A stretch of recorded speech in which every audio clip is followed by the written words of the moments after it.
गहरे जंगल में बसा एक अद्भुत साम्राज्य था जिसे हाथी नगर कहते थे। यहाँ हर हाथी खुश और मस्ती भरा जीवन जीता था। राजा भीमबली हाथी अपने विशाल शरीर और दयालु स्वभाव के लिए प्रसिद्ध थे।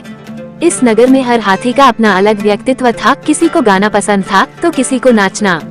हर सुबह सभी हाथी एक बड़े मैदान में इकट्ठा होते और अपनी अपनी प्रतिभा दिखाते। छोटे हाथी, जिन्हें गोलू, मोलू और चुन्नू कहते थे, हमेशा कुछ न कुछ शरारत करते रहते थे।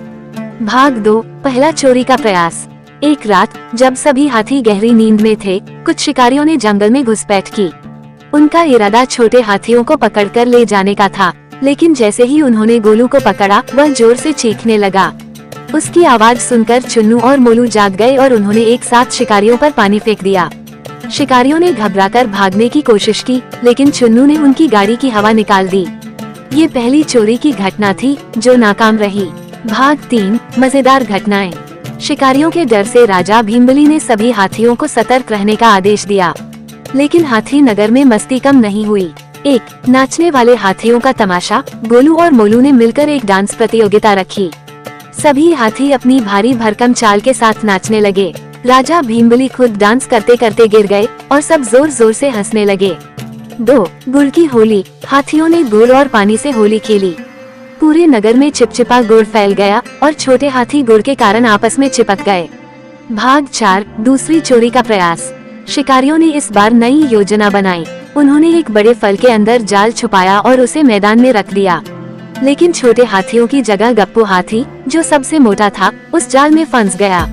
जब शिकारियों ने उसे खींचने की कोशिश की तो गप्पू ने जोर से सूंड हिलाई और सारे शिकारी उछलकर पेड़ों पर लटक गए। गप्पू की हरकत देखकर सभी हाथी हंसते हंसते लोटपोट हो गए। भाग 5, राजा का बड़ा फैसला।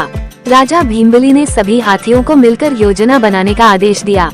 उन्होंने तय किया कि हर हाथी अपने ऊपर कीचड़ और पत्ते डालकर छिपेगा, ताकि शिकारियों को पता न चले कि वे हाथी हैं। भाग 6, अंतिम चोरी और शिकारी का अंत। शिकारियों ने आखिरी बार चोरी करने का प्रयास किया।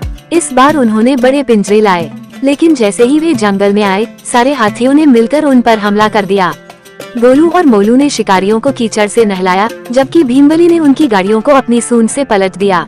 सभी शिकारी भाग खड़े हुए और हाथी नगर को फिर कभी तंग न करने की कसम खाई। भाग 7, हाथी नगर का उत्सव। शिकारियों के चले जाने के बाद हाथी नगर में सुरक्षा उत्सव मनाया गया। गोलू, मोलू और चुन्नू ने इस अवसर पर ढोल बजाए और गप्पू ने फिर से अपनी डांस प्रतिभा दिखाई। राजा भीमबली ने सभी को धन्यवाद दिया और कहा, हमारी एकता ही हमारी ताकत है। कहानी का संदेश। ये कहानी हमें सिखाती है कि एकता और समझदारी से हर मुश्किल का हल निकाला जा सकता है। हाथी नगर ने ये साबित कर दिया कि चाहे दुश्मन कितना भी ताकतवर क्यों न हो, मिलजुल कर हर चुनौती का सामना किया जा सकता है। भाग 8, नए साथी और सुरक्षा योजना। उत्सव के बाद राजा भीमबली ने निर्णय लिया कि हाथी नगर की सुरक्षा को और मजबूत किया जाए। उन्होंने जंगल के अन्य जानवरों को भी सहयोग के लिए बुलाया। बंदरों ने पेड़ों से निगरानी रखने की जिम्मेदारी ली, तो पक्षियों ने आसमान से हर हलचल पर नजर रखने का वादा किया। छोटे हाथियों, गोलू, मोलू और चुन्नू को विशेष ट्रेनिंग दी गई। वे सूंड से पेड़ों पर लटककर शिकारियों की गाड़ियों के पहिए खोलने की कला सीखने लगे। चतुर हाथी, दादा धीरू, ने एक नई योजना बनाई। उन्होंने कहा, हमारे जंगल के भीतर कुछ छुपे रास्ते बनाते हैं, जहाँ केवल हम हाथी जा सकते हैं। भाग 9, हाथी नगर में मजेदार घटनाएं। 1, सूंड वाली दौड़। छोटे हाथियों ने सूंड में पानी भरकर दौड़ लगाने की प्रतियोगिता की। मोलू ने इतनी तेजी से पानी फेंका कि चुन्नू का सारा पानी गिर गया और वो हंसते हंसते नीचे लुढ़क गया। 2, पेड़ों का झूला। गोलू और मोलू ने पेड़ों की लताओं से झूले बनाए। बड़े हाथियों ने भी झूलने की कोशिश की, लेकिन झूले टूट गए और राजा भीमबली जमीन पर गिर पड़े। पूरे नगर में ठहाके गूंज उठे। 3, जंगल का अनोखा नाटक। गप्पू ने एक नाटक का आयोजन किया। उसने शिकारियों का मजाक उड़ाते हुए उनकी नकल की। सारे हाथी ये देखकर इतने जोर से हंसे कि जंगल के दूसरे जानवर भी जुट गए। भाग 10, खुफिया मिशन। शिकारियों की योजना का पता लगाने के लिए पक्षियों ने उनकी गतिविधियों पर नजर रखी। पक्षी मिठू ने बताया कि शिकारी अब एक बड़ी टीम लेकर आने वाले हैं। राजा भीमबली ने तुरंत अपने खुफिया मिशन पर काम शुरू किया। छोटे हाथियों ने जंगल के अंदर झाड़ियों से रास्ते ब्लॉक कर दिए। बड़े हाथियों ने मिट्टी और पानी से कीचड़ के दलदल बनाए। पक्षियों ने जंगल के अंदर शिकारी गाड़ियों की नकली पगडंडी बना दी, जिससे वे सही रास्ते पर न जा सकें।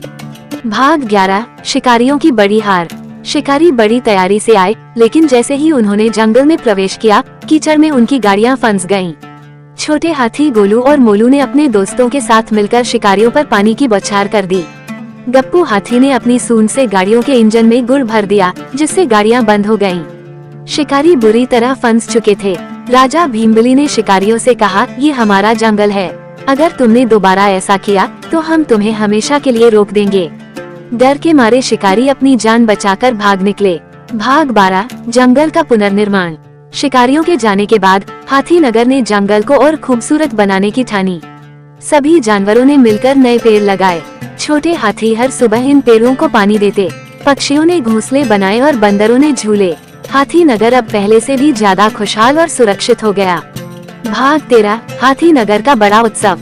राजा भीमबली ने घोषणा की कि हर साल एकता महोत्सव मनाया जाएगा। इस महोत्सव में सभी जानवर अपनी अपनी कला दिखाएंगे। 1 गोलू का पानी का फव्वारा। गोलू ने अपनी सूंड से ऐसा फव्वारा बनाया कि सभी जानवर झूम उठे। 2 गप्पू की डांस प्रस्तुति। गप्पू ने जंगल के बीच नाचते हुए सबसे ज्यादा तालियां बटोरी। 3 राजा की बात। राजा भीमबली ने अपने भाषण में कहा, हमें हमेशा मिलकर रहना चाहिए, यही हमारी ताकत है। भाग 14 शांतिपूर्ण जंगल का संदेश। हाथी नगर की कहानी जंगल के बाकी हिस्सों में भी फैल गई। दूसरे जानवरों ने भी अपनी अपनी सुरक्षा के लिए हाथी नगर से सीख ली। इस जंगल को अब एकता का जंगल कहा जाने लगा।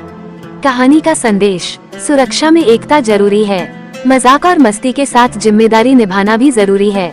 हमेशा मिलजुल कर रहने से कोई भी चुनौती बड़ी नहीं होती। भाग 15 नए मेहमान का आगमन। एक दिन हाथी नगर में एक छोटा और कमजोर हाथी पहुंचा।